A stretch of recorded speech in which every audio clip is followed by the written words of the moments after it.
The wedding officiant had just asked if anyone objected, when a voice from the back of the chapel said, "Don't do this, Olivia. He's lying to you." Every head turned. Olivia stood frozen beside the altar, her hand still resting in Ethan Calloway's. The billionaire entrepreneur looked more irritated than surprised. Guests whispered as a tall man in a dark coat stepped out of the shadows near the entrance. Olivia had never seen him before. But the stranger wasn't looking at Ethan. He was looking at her with the expression of someone arriving seconds before a disaster. "You don't know me," he said, breathing hard, "but your mother would have wanted you to hear the truth before you marry him." The room fell silent except for the soft hum of the chapel's air conditioning. Ethan released Olivia's hand. "This is ridiculous," he said sharply. "Security—" "No," Olivia interrupted, her voice barely above a whisper. "Let him speak." 3 months earlier, Olivia Hart had never imagined herself standing in a chapel overlooking Lake Como, about to marry one of America's wealthiest men. At 32, she had spent most of her adult life trying to build something meaningful. She restored historic homes in Boston, loved old architecture, and cared far more about craftsmanship than luxury. After losing her mother to cancer 2 years earlier, she had thrown herself into work, trying to outrun the loneliness that waited for her every evening. She met Ethan at a charity gala for cancer research. He was charismatic, attentive, and surprisingly down-to-earth for a man whose name regularly appeared on business magazine covers. He listened when she talked about restoration projects. He sent flowers after their second date, remembered small details, and seemed genuinely interested in her grief rather than uncomfortable with it. Friends called him a dream. When he proposed after only 4 months, Olivia hesitated. The speed frightened her, but Ethan convinced her that certainty mattered more than time. "Life is short," he told her one evening while they walked along the Charles River. "When you know, you know." Part of Olivia wanted to believe that, yet small things kept troubling her. Ethan avoided questions about his previous engagement. He became strangely tense whenever she mentioned her late mother's financial affairs. And although he showered her with gifts, he showed little interest in the house she had inherited from her mother in Vermont. Then, 2 weeks before the wedding, Olivia found an old envelope among her mother's belongings. Inside was a handwritten note. "If anything ever feels wrong, trust the feeling, not the person." There was no signature, just her mother's handwriting. Olivia almost canceled the wedding that night, but Ethan held her while she cried, told her grief could make ordinary doubts feel enormous, and promised he would spend the rest of his life proving she could trust him. Now, standing in the chapel, she remembered every uneasy moment. The stranger stepped closer. "My name is Daniel Mercer," he said. "I worked for your mother's attorney." Ethan's jaw tightened almost imperceptibly. Olivia noticed. Daniel reached into his coat and removed a sealed envelope. "Your mother left instructions that this should be given to you if Ethan Calloway ever attempted to marry you." Gasps spread through the guests. Ethan laughed, but the sound felt forced. "This is absurd.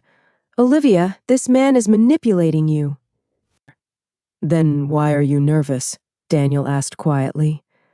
Olivia looked at Ethan. For the first time since she had met him, she saw not confidence but calculation. With trembling fingers, she opened the envelope. Inside was a letter written in her mother's unmistakable script. "Olivia, if you are reading this, Ethan has entered your life. I discovered something before I died that I could not fully investigate in time. Ethan pursued me first. Not because he loved me, but because he believed our family possessed documents connected to a land trust in Vermont that is worth far more than anyone realizes. I ended the relationship before you ever knew about it. If he is now pursuing you, please be careful. Ask him about Cedar Ridge Holdings." Olivia's breath caught. She looked up slowly. You knew my mother? Ethan's silence answered before his words did. We met briefly years ago, he said. It meant nothing. Daniel shook his head. It meant enough that she hired an attorney to protect her daughter. The chapel had become unbearably still. Olivia's mind raced through memories she had ignored. Ethan asking detailed questions about the Vermont property, suggesting they place all assets into a shared trust immediately after marriage, insisting on handling legal paperwork himself. Tell me what Cedar Ridge Holdings is, she said. Ethan's expression hardened. This is neither the time nor the place. That's not an answer. For several seconds, no one moved. Finally, Ethan exhaled. It's an investment company. Connected to the mineral rights beneath the Vermont property your mother inherited, Daniel added, rights that were overlooked decades ago. Recent surveys suggest they may be worth tens of millions. Olivia felt as if the floor beneath the chapel had shifted. You knew? She asked Ethan. I knew there was potential value, he admitted, but that doesn't mean I don't love you. The words came too quickly. Did you know before we met? Ethan didn't answer immediately, and that hesitation destroyed something that could never be rebuilt. Tears burned Olivia's eyes. Not because of the money, but because she suddenly understood how carefully her relationship had been constructed.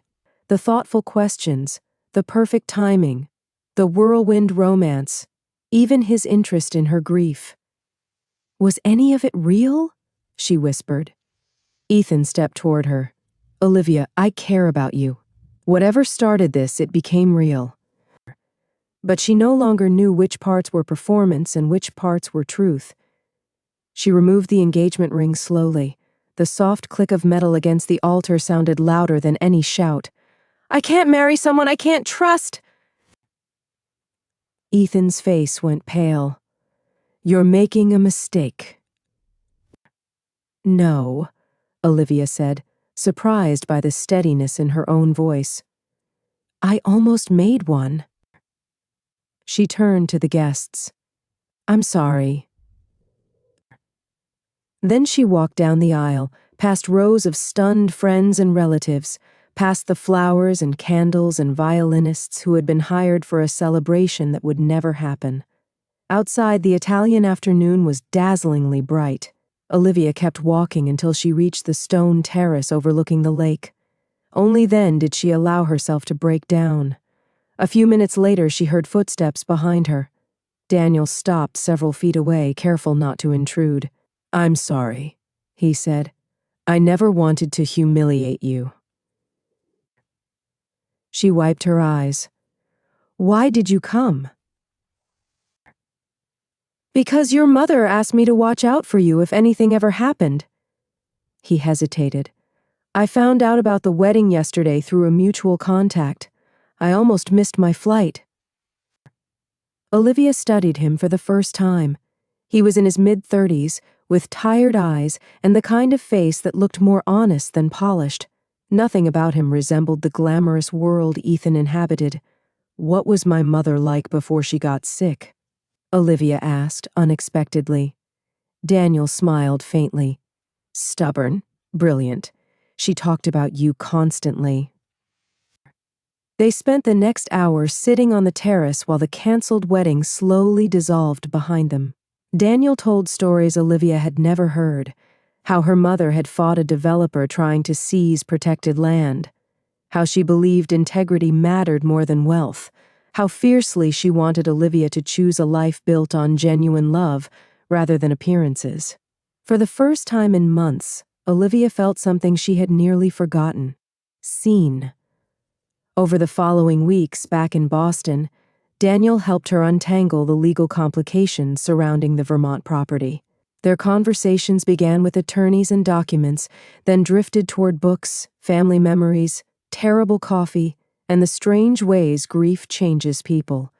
There was no dramatic declaration, no instant romance, just a growing sense of ease whenever he was near. One snowy evening, nearly 6 months after the canceled wedding, Olivia invited Daniel to see the restored farmhouse in Vermont. They stood on the porch watching snow collect on the old cedar fence her grandfather had built decades earlier. "This place is beautiful," Daniel said. "My mother used to say it was the only place where our family ever told the truth," Olivia replied. He looked at her carefully. "And what does it tell you now?" Olivia thought about the chapel in Italy, the ring left on the altar, and the stranger who had walked into her wedding carrying the truth her mother could no longer deliver herself. "It tells me I was very close to building my life on a lie," she said. Daniel was quiet for a moment. "And now?" She smiled softly. "Now, I think I'd rather build it slowly." Snowflakes drifted between them. Daniel reached for her hand, giving her plenty of time to pull away.